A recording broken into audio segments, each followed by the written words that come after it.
venir, a pesar de este calor sofocante que tenemos, que os merecéis un monumento por venir, ¿eh? Bueno, hoy presentamos el libro de Richard Spruce, un botánico inglés en el Pirineo romántico, cuyos autores tenemos aquí, que es Pachi de las Heras, o Pachi Heras, Pachi Heras sin el D, y Marta Infante. Les acompaña el editor de la editorial Libros del Jata, que es Gustavo Renovales. No sé si digo bien el apellido, porque es... Sí, Renovales. Renovales Schaefer. ¿Es alemán o austriaco? Schaefer, alemán. Pues os dejo con ellos. Muy bien.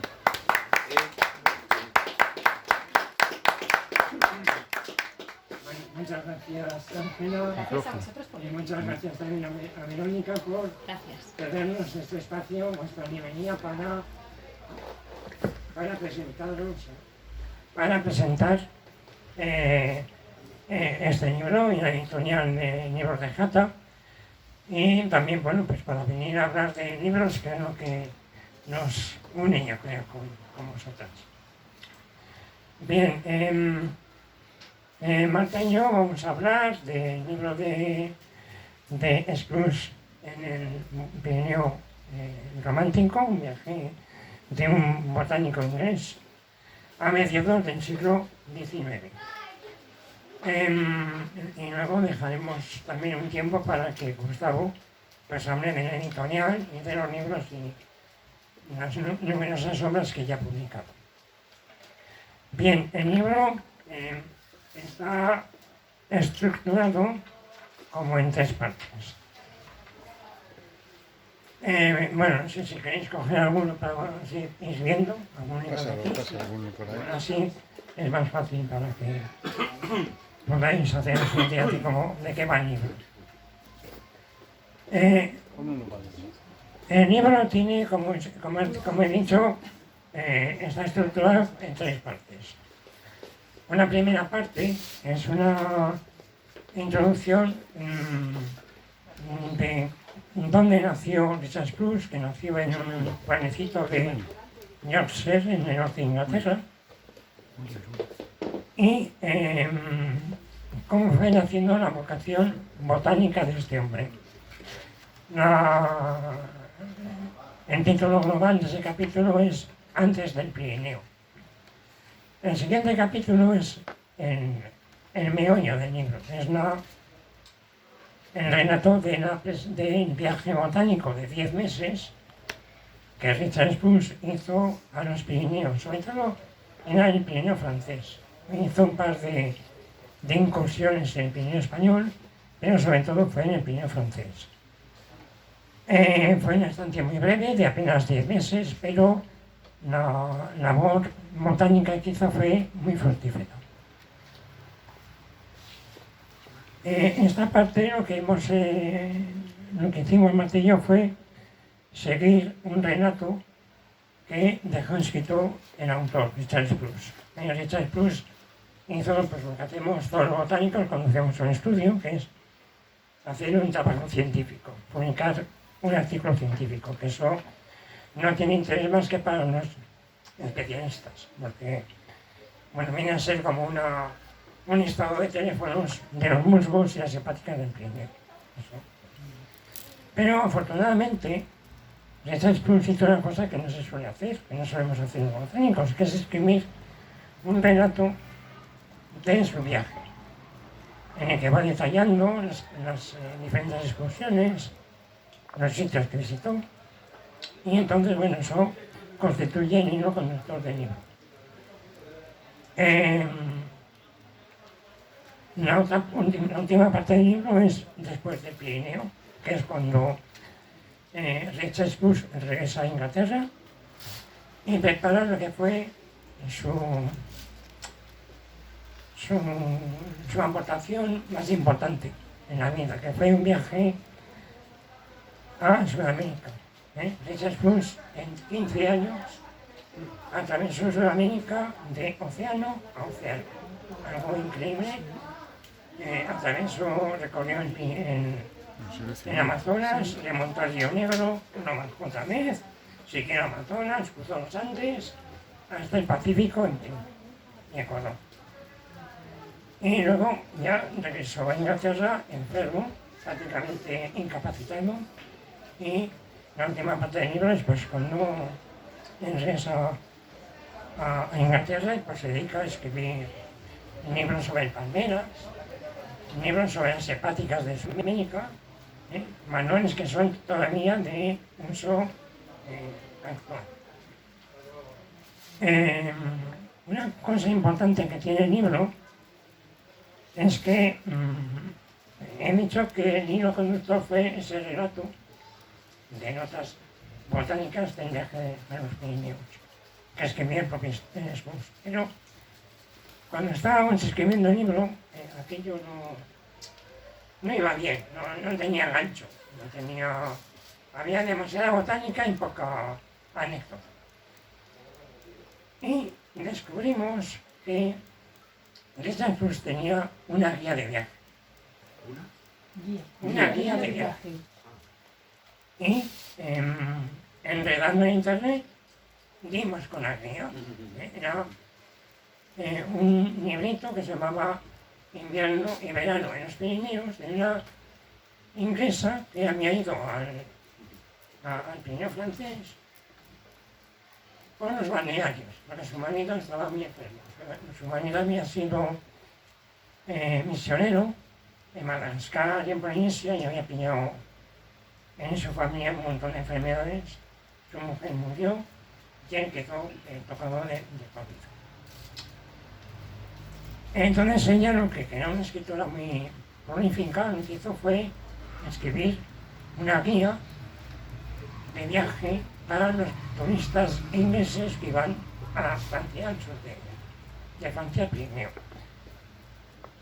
Y ese libro lo llevaba Spurs. Entonces fue,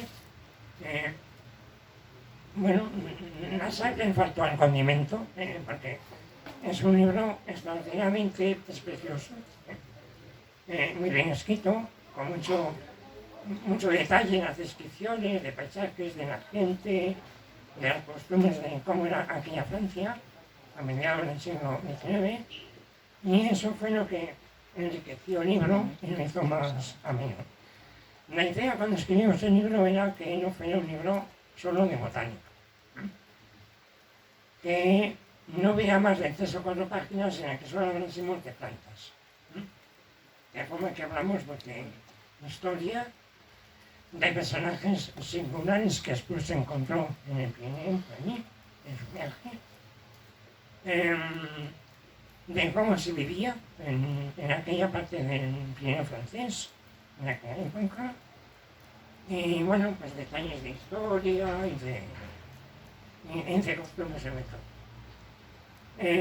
Voy a dejar la manta para que os hable de cómo conocimos nosotros a Spurs, cómo nos encontramos a este mundo. Bueno, pues buenas tardes también, de mi parte. Pues yo voy a hablar un poquito de nosotros y por qué nos llamó la atención este personaje, pues que tampoco es especialmente conocido, sobre todo en España y tampoco en Francia. Bueno, Pachi y yo llevamos toda la vida dedicándonos a la botánica y en concreto nos dedicamos a unas plantas en particular que son los musgos. Y normalmente cuando nosotros decimos esto, la gente suele decir, los musgos, pero no hay más que el del Belén, ¿no? Y bueno, pues no, hay bastantes más y bueno, y la diversidad todavía no está muy bien conocida y bueno, pues a veces hay cosas que te enganchan y te enganchan para siempre. Y nosotros hemos encontrado, hombre, nos ha costado, pero hemos encontrado un poco así la forma de convertir esto en nuestra forma de vida. En Vitoria, que es donde vivimos, trabajamos para un museo de ciencias naturales. Si alguna vez pasáis por Vitoria, echarle un vistacillo. Y bueno, pues en un momento dado siempre hemos estado abiertos a trabajar fuera del País Vasco y hemos estado trabajando en Aragón, algo en Castilla y León, en Navarra, y en diferentes zonas, también en Guinea Ecuatorial, nos dio una temporada que conseguimos ir hacia allí. Y bueno, después de trabajar sobre todo en Aragón, en la parte de Pirineos, nos dimos cuenta que los Pirineos de este lado son mucho más secos que los otros, y llegábamos a los puertos y se veían allí unas habitales verdes fabulosos, y cada vez que hacíamos incursiones, bueno, los musgos eran completamente distintos y tal. Y en un momento dado tuvimos la oportunidad de ir a trabajar también a lo que es el Pirineo francés.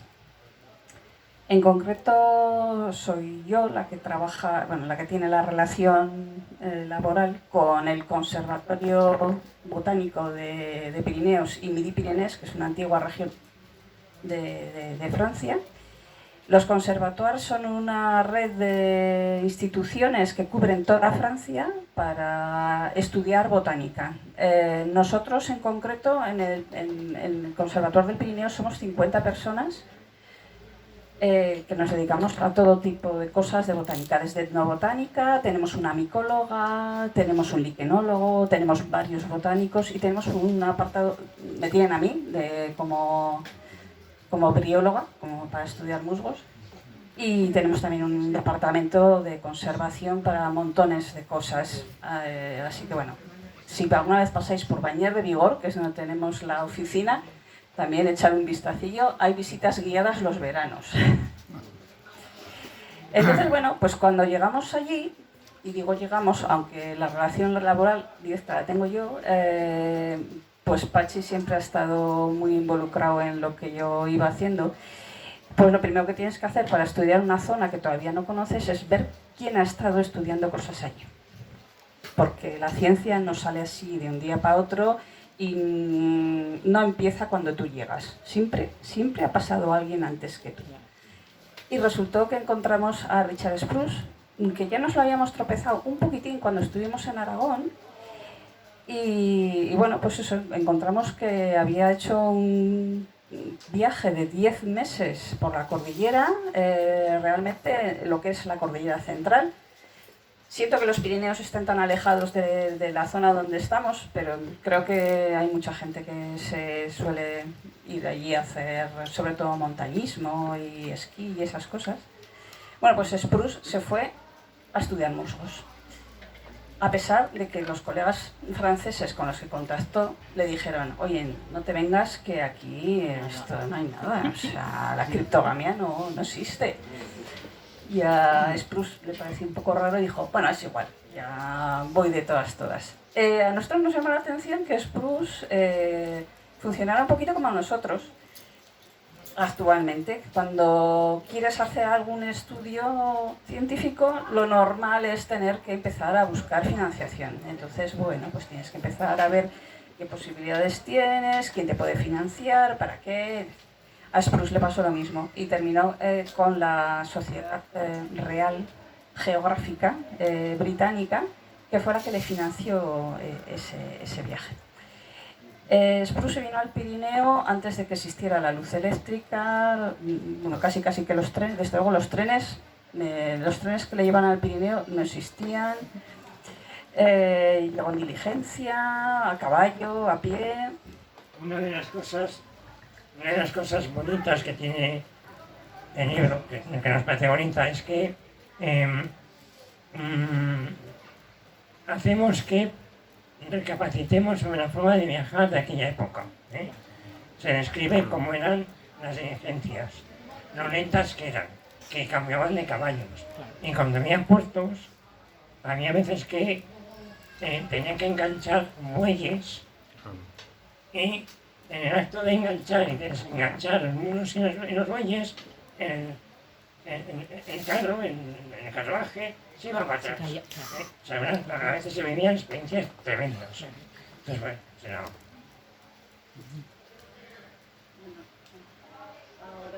No. Enciéndela abajo. Ahí. ¿Ahora? Déjalo pulsado. ¿Ahora? Sí.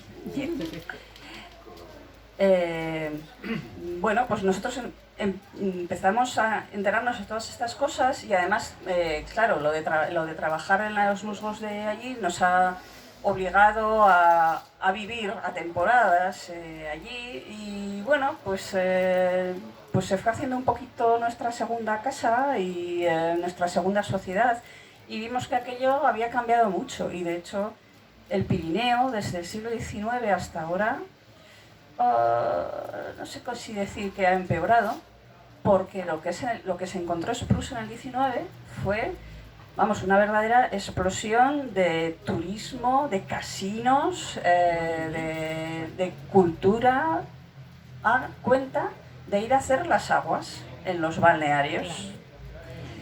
En la parte española la verdad es que los balnearios han sido escasos, solamente Panticosa ha tenido un poco más de relevancia, pero en la parte francesa, bueno, fue una cosa extraordinaria. Lo cierto es que hubo pueblos que crecieron tantísimo y después con el declive de este tipo de turismo, ahora cuando los visitamos vemos que fue algo estupendo, pero está casi todo en ruinas y así. Y bueno, pues la sociedad ha cambiado mucho.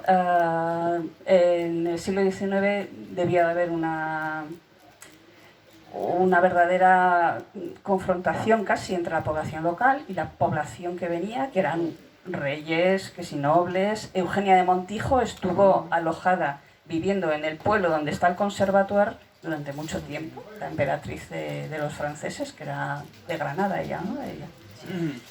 Y bueno, y empezamos a ver un montón de personajes que te sonaban de todo, Próspero Mérimée, Víctor Hugo, bueno, cantidad de gente. Y detrás de esos nombres que ya tú conocías, había personajes extraordinarios, locales. Y bueno, buena parte de ellos los describimos en el libro. Y también descubrimos que Francia, durante todo ese tiempo, tuvo una cantidad enorme de artistas que se dedican a la litografía de paisajes, con lo cual realmente tú puedes ver el Pirineo del siglo XIX y en nuestro caso compararlo con el del XX y XXI. Y bueno, pues es una cosa que hemos querido hacer, que el libro pues tuviese mucha gráfica. En eso Gustavo tuvo bastante que ver, y eso, queríamos que fuera una ventana al pasado, tanto gráfica como literatura, como de personajes y un poco de ciencia también, de botánica. El libro tiene en partes, o sea, cada vez que hay un recorrido por una parte del Pirineo hay un mapa para que la gente no se pierda. Luego también abríamos ventanas que hablábamos de personajes muy curiosos que se encontró después en el Pirineo francés, como un pastor botánico, que se hizo muy famoso, se hizo prácticamente una atracción turística. Los turistas iban a verle. Era un pastor, pero que sabía muchísimo de plantas. Luego lo que os comentaba Marta de... Bueno, hay muchas ilustraciones y muchas de ellas son litografías de época. Francia tiene un patrimonio en litografías extraordinario. Y básicamente todos los sitios que visitó Spruce están representados. Y uno puede ir ahora, como decía Marta, y ver cómo han cambiado. Y algunos han cambiado muy poco, pero otros han cambiado mucho. Luego el libro tiene dos cuadernillos centrales de fotografías, pues de paisajes, de plantas y flores, de musgos, para que, bueno, cuando se habla de alguna planta, el nombre científico, casi siempre, pues las personas que no son expertas en botánica puedan ver qué aspecto tiene esa planta. En los Pirineos no solamente ha cambiado la sociedad, se ha cambiado muchísimo, también ha cambiado la naturaleza. Por ejemplo, os podemos contar que una de las grandes atracciones que había era el puente de nieve, el Pont de Neige, en Gavarnie. Que, bueno, el circo de Gavarnie es un circo impresionante, que tiene unas cascadas, la cascada más alta de Europa, me parece. Y bueno, pues en invierno, pues cuando nieva, se va acumulando la nieve en lo que es el fondo del circo. Lo que ocurre es que Spruce llegó a mediados del siglo XIX, en lo que era casi el final de la pequeña edad glaciar, que durante un par de siglos dio unos inviernos atroces en toda Europa.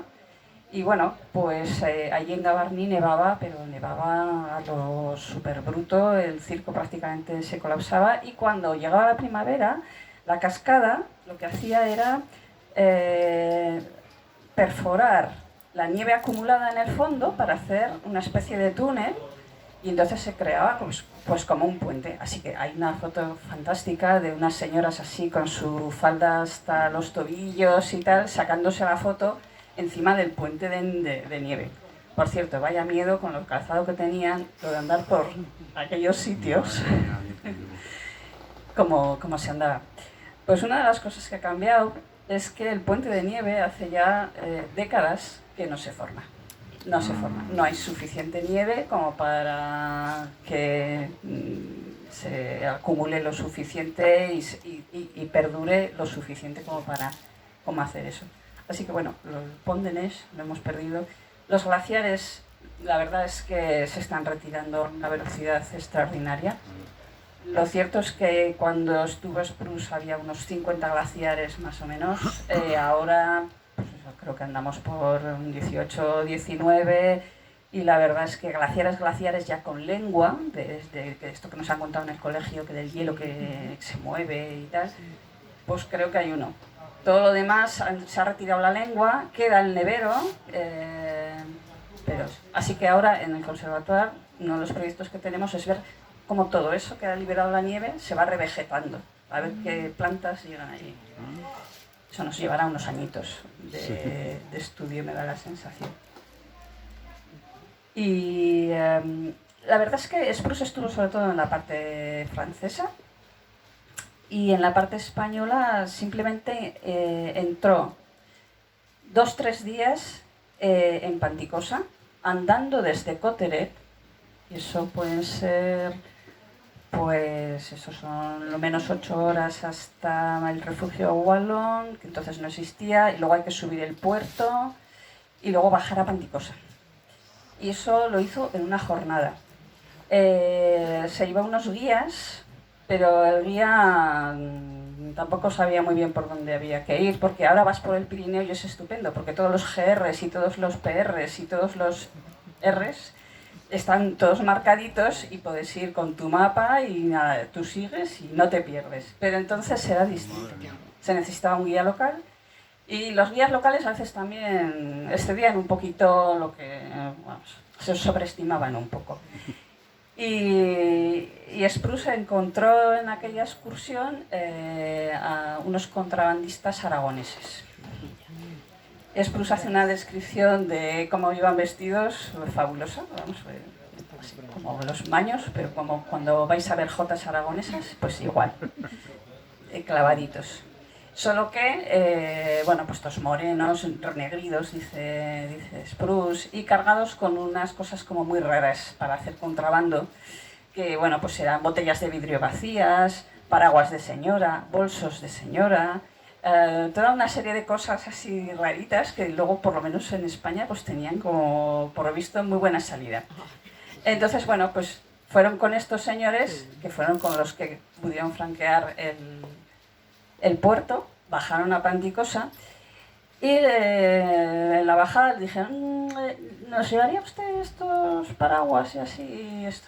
¿Os acordáis que en los aeropuertos os dicen que no cojas nada en tu maleta que no hayas metido tú? Qué liantes. Pues algo por el estilo. Así que se llegaron a la aduana en Panticosa, el Richard Spruce con 3 paraguas, y el de aduanero diciendo, 3 paraguas, ¿no le parece que es mucho?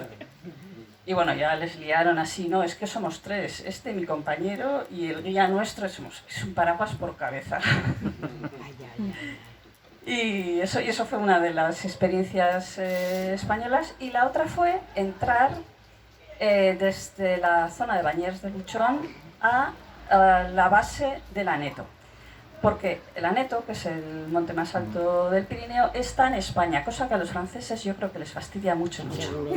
Y además es que realmente el Aneto desde España se ve fatal, pero desde Francia se ve, y en aquella época que había muchísima más nieve, aquello tenía que ser espectacular, porque ahora ya es un pedazo de monte así todo bien blanco. Antes, que era más grande, bueno, tenía que ser, y se veía prácticamente desde el pueblo de Bañés de Luchón.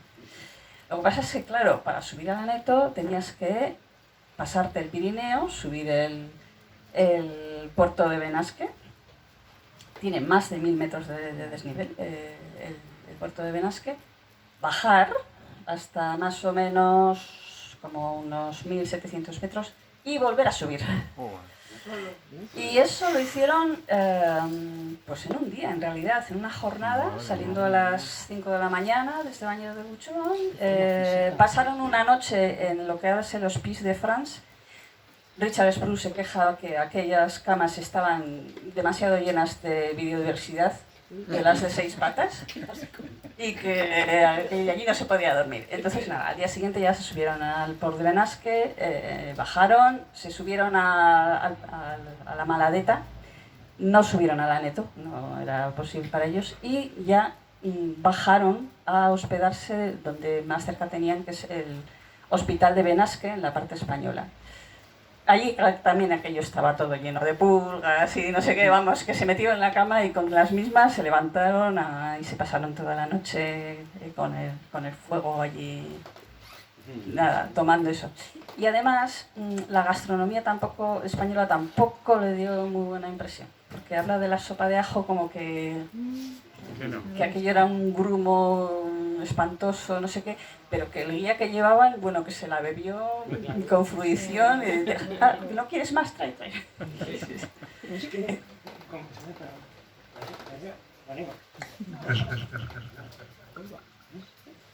Es que no sé... No. La parte de abajo. Tiene que pulsarlo, dejarlo pulsado el de abajo. El de abajo. A ver, suéltalo. Vuélvalo a pulsar, déjalo pulsado hasta que se encienda una luz. Vale. A ver, ahora sí. No. Uy, está. Es que está puesto.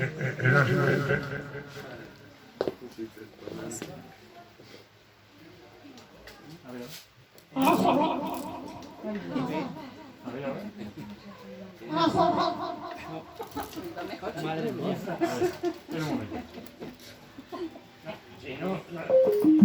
Era simplemente comentar que los ingleses, no sé por qué, tienen un ocio. Es verdad. Es verdad. No se entiende, No están acostumbrados. Es verdad. ¿A qué tienen un odio innato? Al ajo. Bueno, aquella cantante tampoco lo gustaba, ¿no? Es verdad, es verdad. Bueno, gastronómicamente, el libro de Sarah Stickney, la guía de eso, también tiene su cosa muy graciosa, y es que, claro, un inglés viajar y no tener té que tomar, uff, qué mal. Y no tener alfombras en el suelo, también muy mal. Entonces la señora esta pues encontró los hoteles un poco desangelados y que, esta gente es que no sabe lo que es el té, y a veces... Encima, por hacerte un favor, te dicen que sí tienen y se van al jardín de atrás, cogen cualquier hierbajo y te los echan ahí en eso. Qué bueno. Y que vamos, que era horrible. Así que la señora, vamos, tiene una buena parte dedicada a dónde ir a tomarte y pedirlo. Sí, no, bueno, la Sarah Stickney la verdad es que tenía cosas muy graciosas. Y además lo curioso es que también era muy observadora.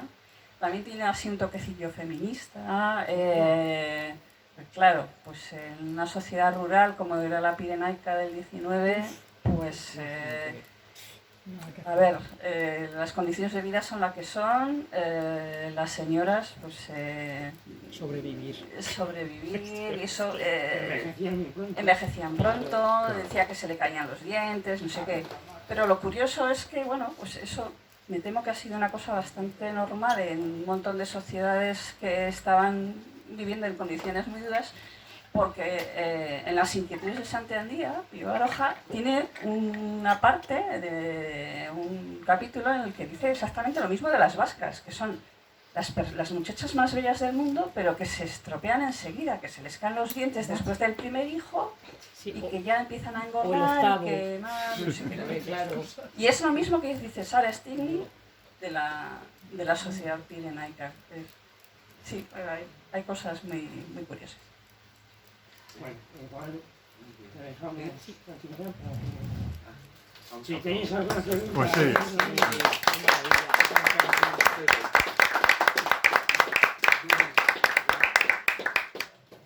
Bueno, pues muchas gracias a vosotros dos.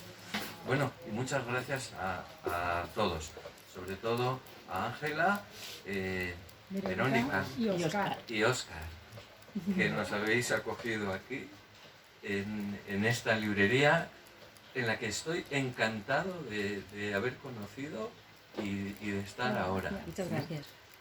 Bueno, pues yo soy el editor de Libros del Jata, que es una editorial pequeña y muy reciente. Bueno, muy reciente ya igual no se puede decir. Esto nació en el 2014 y empezamos a publicar libros en el 15. Es una editorial que publica con mucha lentitud, porque le damos mucha importancia a que la edición esté perfectamente lograda. Bueno, perfectamente nunca está, pero a que las traducciones estén muy revisadas siempre, porque ahí siempre se puede colar cualquier cosa, y a la parte gráfica también, la que decían Pachi y Marta. Es curioso porque yo nunca pensé en hacer libros ilustrados y me encontré con que ya desde el primero ya llevaba sus ilustraciones y todos llevan muchas ilustraciones. Las ilustraciones tienen su complicación. No se puede coger una imagen y ponerla ahí y ya está, no pasa nada, ¿no? Es decir, hay todo un tratamiento de la ilustración esto se lo encargamos a una profesional y en general yo estoy muy contento con esa parte. También estoy contento con la parte de las traducciones y de los textos y de el tipo de libros que nosotros sacamos. Cuando yo empecé con esto, bueno, yo había sido toda mi vida un profesor en la uni, dando clase de botánica, igual que Spruce, aunque Spruce nunca pudo dar clase, pero vamos, que sí, pues me dedicaba a estas cosas, pero ya llegó un momento en el que ya, pues no, que decidí poner una editorial y dejarme de dar clases y de todo eso. Y entonces pensé, revisando las librerías y viendo lo que se publicaba, se publica mucho realmente, ¿no? Se publica mucho. Pero yo notaba que faltaban libros de historia natural, ¿cómo decirlo? Libros serios, libros escritos por gente que realmente sabe del asunto y que al lector le ayudan a ver las cosas que tiene a su alrededor. Por eso la primera colección que sacamos fue esta, La mirada atenta, y este fue el primer libro que sacamos, que para mí es como un hijo, y es un libro verdaderamente interesante. Estas son cartas escritas por un cura inglés en el siglo XVIII. Se las escribía a un par de zoólogos que le pedían informaciones, y aquí el cura se retrata a él y retrata también su mundo, que es Shelburne, que es un pueblito inglés, y este cura no viajó mucho más allá, pero desde luego lo exprime. Este hombre se pasaba el día mirando las aves, las conocía perfectamente, conocía muchas cosas que entonces no conocía casi nadie. Este fue el primero que dijo que los vencejos copulan en vuelo, y el tío lo vio, y sin prismáticos, tampoco había prismáticos. ¿De qué año hablamos? ¿De qué año hablamos más o menos? Pues del siglo XVIII. Esto se publicó en 1789, creo, pues de esos años. Su otra obsesión eran las golondrinas, la migración de las golondrinas. Es decir, si todas las golondrinas migraban o si algunas se quedaban y pasaban el invierno por allí escondidas en algún sitio. Él no creía en lo de que las golondrinas pudiesen estar en el fondo de los lagos, como creían otros, entonces, tampoco muchos, pero Linneo creía eso. Y este no, pero se pasaba las horas buscando dónde podían estar las golondrinas, y eso que las veía migrar, pero bueno, sabía que alguna quedaba. un encanto de hombre, realmente. Bueno, pero esto lo digo yo porque este es mi primer hijo y lo quiero Hay debilidad. mucho. Pero bueno, en esta línea hemos sacado muchos textos, algunos de ellos realmente importantes, bueno, desde mi punto de vista muy importantes. Este es un libro muy importante, 5 continentes, del científico ruso Nikolai Vavilov, que fue el hombre que más hizo por el estudio de las plantas cultivadas, del origen de las plantas cultivadas y de la mejora de las plantas cultivadas. Y lo hizo a base de viajar por todo el mundo, por todos los sitios que él pudo. Y al final de su vida fue corta, porque la Unión Soviética no prodigaba la longevidad. Allí fueron años malos, y para Vavilov también. Es decir, a Vavilov al final lo metieron en la cárcel y se acabó con él. Pero poco antes él había intentado escribir un libro de divulgación contando cómo habían sido sus viajes. Se salvaron algunas pocas cosas de las que él pudo dictar a la secretaria que lo cogía en taquigrafía. Bueno, y esas cosas están aquí. Pero entre esas cosas hay un capítulo que relata cómo fue su viaje por España en los años 20, creo que fue en el año 27, sí, porque el año que viene es el centenario, y cuenta cómo era España en el año 27, sobre todo la España rural, el campo, qué se cultivaba, qué... bueno, en fin, me parece un libro interesantísimo. Bueno, no vamos a hablar aquí de todos los libros, porque os iba a dejar dormidos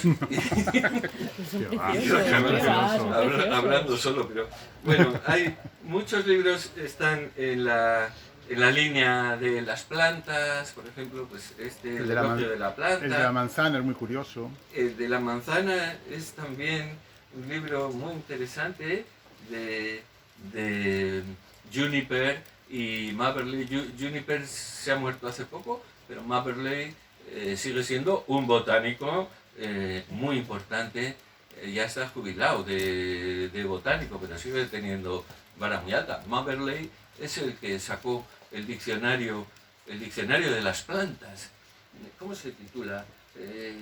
No sé, el diccionario de las plantas, que ha visto varias ediciones y es un libro de consulta casi obligada. Y aquí hablan de el origen de la manzana, que por cierto, el origen de la manzana, el primero que lo dijo fue Vavilov. Ya había estado por aquellas cordilleras del centro de Asia, la cordillera del Tian Shan, y allí habían visto que había manzanos silvestres.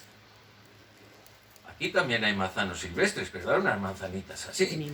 Aquellas daban manzanas indistinguibles de las manzanas cultivadas. no todas comestibles, algunas eran muy amargas, muy llenas de astringentes y cosas así, pero otras deliciosas. Y entonces dijo, pues las manzanas se han originado allí. Y entonces esto es un estudio sobre el origen de la manzana que llegan a la misma conclusión. Claro, el manzano cultivado proviene del centro de Asia. Eso es un dato interesante. Yo creo que del centro de Asia proviene casi todo. Provienen las manzanas, provienen los ajos. Ya es decir, ¿qué cosa más importante hay que el ajo para nosotros los humanos? Pues del centro de Asia. Las cebollas no lo tengo tan claro. Los caballos. Aquí hay un libro también, En busca de los caballos salvajes, que es un libro, eso es una lectura interesantísima, porque esto es un viaje desde la época de las pinturas rupestres del Paleolítico, que ya se pintaban aquellos caballos, hasta nuestros días. Los únicos caballos salvajes que han sobrevivido a la humanidad, que es difícil hacer eso, pues ha sido este caballo, que es el caballo de Przewalski. Es un caballo que vive actualmente en Mongolia, en la región de Mongolia. Estuvo a punto de extinguirse, pero hubo gente que se preocupó por mantener ejemplares y demás, y después con unos programas muy bien paridos para la recuperación genética y demás, y hoy en día pues es un caballo que se ha salvado. Pero por ejemplo el caballo doméstico, nuestros caballos, provienen de una otra especie de caballo, o una subespecie si se quiere, que vivía a caballo entre Europa y Asia, y que ha desaparecido. Esos caballos desaparecieron en el siglo XIX. No sé si alguno llegó al XX, pero no, desaparecieron, porque la domesticación está muy bien, pero también es como una condena para los ejemplares silvestres, ¿no? En las plantas no tanto, pero en los animales mucho. Bueno, pues este sobre los caballos. Sobre aves hay muchos libros.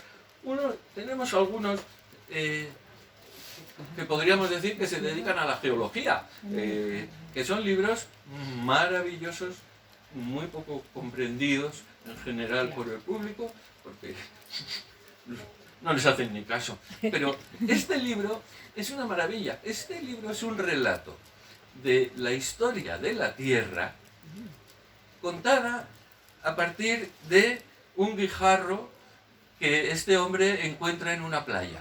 El hombre es geólogo, claro. El Zalasiewicz es además uno de los geólogos importantes que está promoviendo todo esto del ¿cómo se llama?, del antropoceno, ¿no? Este es un defensor del antropoceno, le han cascado y le han dicho que no lo van a reconocer. Pero bueno, pero es un buen geólogo. Y entonces, a partir de ese guijarro, preguntándose qué cosas tiene ese guijarro y de dónde han venido y cómo se han juntado allí y tal, pues te cuenta eso, la historia del planeta, en un librito que no es nada gordo, ¿eh? Y tampoco es difícil de entender. O sea, un libro magnífico. Bueno, ¿qué os voy a decir? Me parecen magníficos todos. Todos. Incluso tenemos un librito de poemas, ilustrado por, tú la conoces bien, ¿no? Leticia Ruiz Fernández. Hemos leído muchos libros en la librería de ella. Este librito, es que es una maravilla este librito, porque Sí, hay dos. son unos poemas, los poemas los escribe Alonso Palacios. Claro. Este de los pájaros no conocía yo. Ese es el último. Qué bueno. Este es el último que ha Sí. editado Leticia. Leticia, os podría presentar esos libros. ¿A Leticia le gusta mucho presentar los libros? pintando. Pintándolo, sí. Y- A ver si conseguimos que venga Benavides. Pues estos son poemitas muy sencillos, escritos por Alonso Palacios, que es un hombre ya de cierta edad, pero que ha estudiado mucho toda la poesía flamenca y todo esto, ¿no? Y entonces las cosas que cuenta pues son Sí, así, pero ¿no? bonito. Este es el grillo, y entonces aquí pone saltimbanqui y acrobático, tiene 2 sierras por pie. En el camino está estático y salta cuando se le ve. Qué bueno, qué bonito. Es muy sencillo, Muy pero bonito. es francamente bonito. Tenía uno de las ortigas que decía, ¿qué les habrán hecho madre a las ortigas que devuelven mordiscos a las caricias? Qué bueno, Qué qué bueno. bueno. Sí. Bueno, esto es un poco todo lo que tenéis aquí.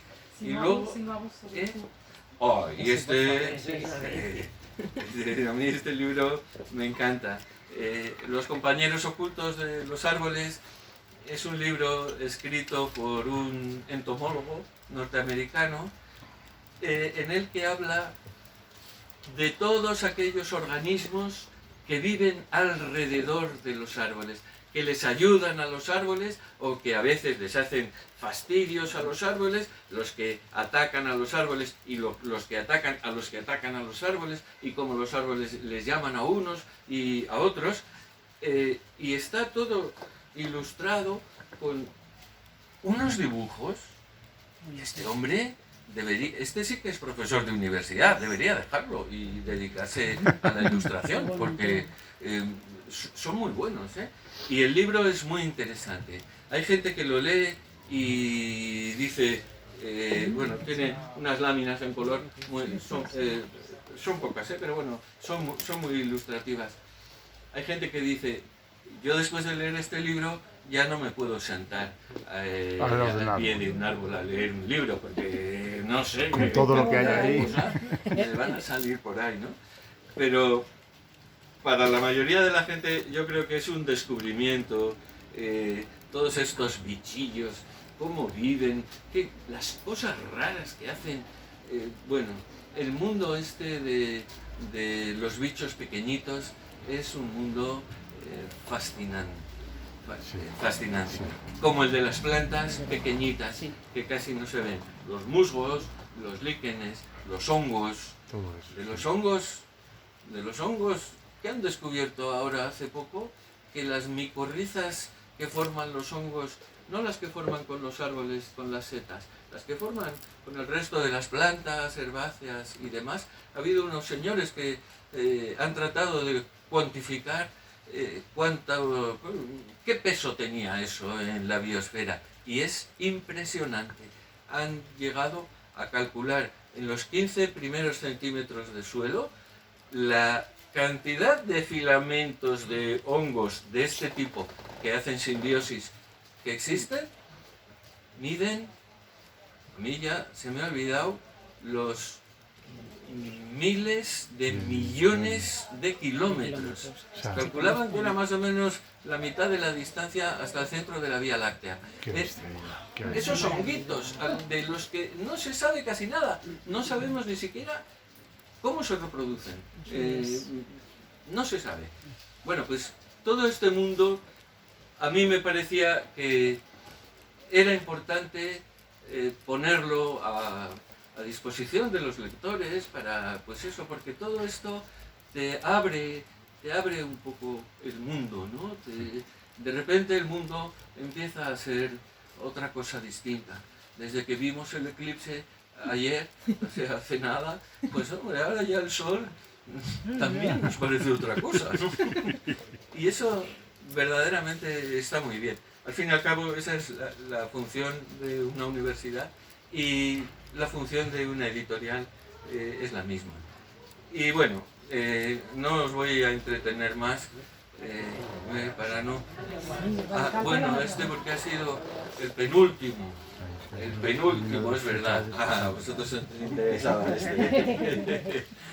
Esta es la vida de Alfred Russel Wallace, que fue un naturalista inglés del siglo XIX, que llegó, independientemente de Darwin, llegó a la misma conclusión que él, que las especies habían evolucionado por selección natural. Y las casualidades de la vida hacen que este hombre era un explorador, estaba por allí, por Indonesia, perdido en unas islas por las Molucas, y había recibido una carta de Darwin un poco antes por un artículo que él había publicado en torno a ese tema, aunque todavía ahí no descubrían sus cartas nadie, pero Darwin le había escrito, le había dicho, oye, pues esto me parece interesante y tal, como dándole ánimos, ¿no? Y entonces el hombre llega a esa conclusión de la selección natural. Darwin no ha publicado nada todavía. Darwin estuvo como unos 30 años dándole vueltas a la cosa y no quería publicarlo porque pensaba que, claro, se lo comía. eso iba a sentar muy mal. Y entonces a este se le ocurre, en lugar de mandar esa cosa a una revista y publicarla, dice, se lo voy a mandar a Darwin a ver qué opina él. Y se la mandó. Mira. Y Darwin casi se corta las venas, porque dijo, pero si esto es mi idea. Qué bueno. Y fue algo genial porque siempre se llevaron muy bien. Darwin le explicó al otro, le dijo, o sea, llevo 30 años trabajando en esto, no lo he publicado porque no sé qué, pero pensaba publicarlo. Y el otro le dijo, qué suerte he tenido de habérselo enviado a usted, porque si no, menuda faena que le hago, le quito la prioridad y todo. Y entonces siempre fueron muy amigos. Y eso, que Wallace fue un biólogo genial, no solo biólogo, porque él integraba muchas cosas de la biogeografía, de la distribución, y llegaba a conclusiones que entonces parecían enloquecidas, pero que ahora sabemos, es decir, este hombre tenía claro que los continentes no eran esto que teníamos nosotros alrededor, sino que a lo largo de la historia todo eso había cambiado. Encontró que entre dos islas de Indonesia, Bali y Lombok, que están a 25 kilómetros una de la otra, pues nada, un paseo. Entre esas dos islas la diferencia faunística era brutal. Y entonces dijo, aquí hay una frontera. La frontera pasaba exactamente por ahí. Eso hoy en día, claro que está reconocidísimo. A esa región le han llamado Wallacea, en homenaje a Wallace, y eso es por la tectónica de placas que se descubrió en los años 50 del siglo XX. Claro, estas cosas que decía Wallace eran difíciles de sostener desde un punto de vista geológico, pero biológicamente tenían mucho sentido, y él se daba cuenta de esto. Y incidentalmente, Wallace también empezó su vida de investigador en el Amazonas, y allí se hizo muy amigo de Richard Spruce, y por eso el libro de Richard Spruce se cita bastante en este otro. Qué bueno, joder. Bueno, esto es lo que hay. Hay otros temas también que han desaparecido, porque en una editorial uno empieza muy ceñido a su tema, pero luego pues van saliendo ramas, ¿no? De los que veo aquí solo esto es un librote bastante gordo y pesado, que habla sobre cómo hacer pan en casa, pero a un nivel tremendo, el horno, transferencias de calor, no sé qué, no sé cuántos, bueno, es solo para la gente que sea apasionada del pan. Luego hay otro de los frutales también, ¿no? El de los frutales.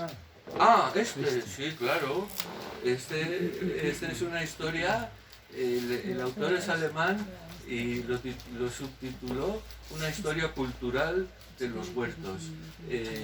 Habla de cómo ha sido el proceso de la domesticación de los árboles frutales, efectivamente. La doméstica. Qué bueno.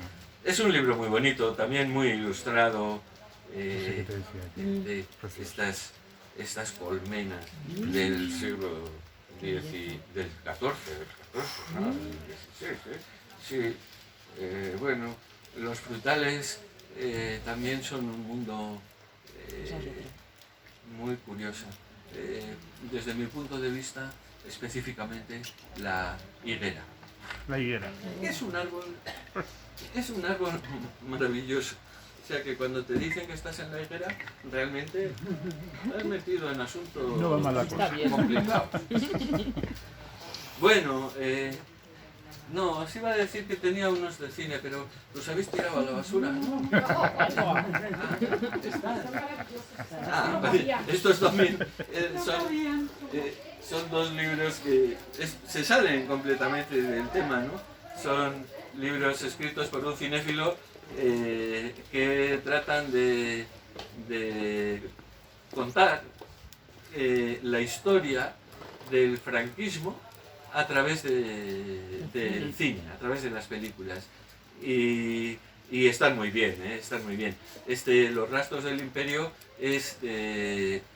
va desde, bueno, prácticamente desde la guerra civil hasta comienzos de los años 50, la época más dura del franquismo y que se reflejó en muchas películas, y también aquellos procesos de cambio en el franquismo que hacían que se cambiasen algunas películas.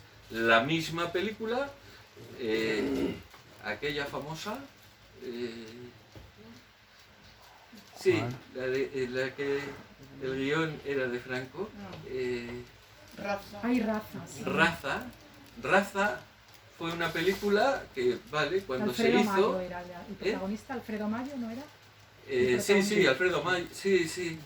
Pero fue una película que cuando se hizo, la vería un cierto número de gente y después se dejó de ver. En un par de años, Raza, se recogieron todas las copias y ya está. Y se dijo, vamos a otra vez, no sé cómo le llamaban, a coordinar la voz, ¿no? Aprovecharon para cambiarlo.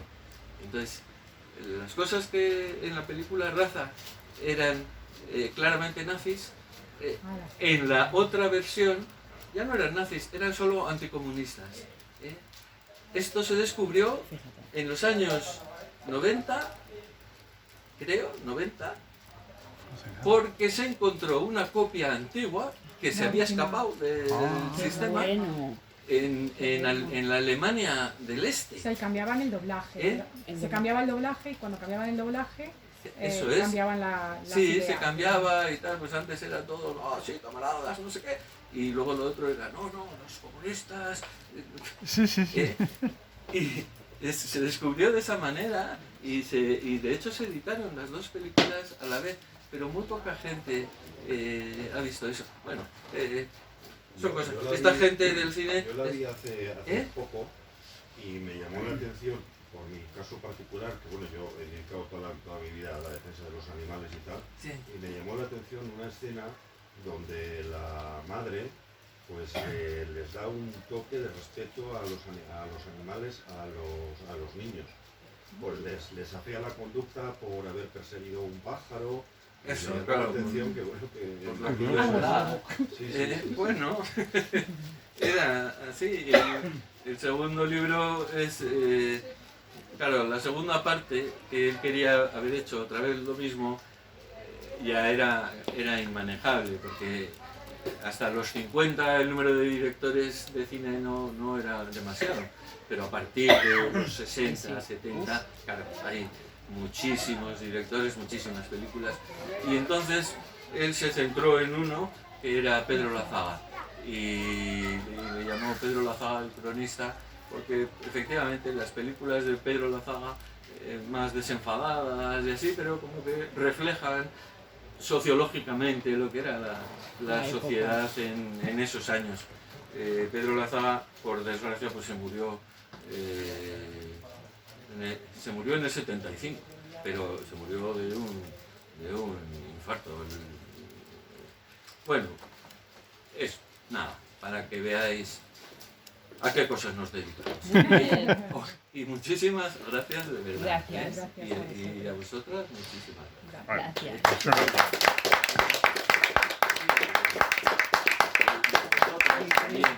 Si tienes preguntas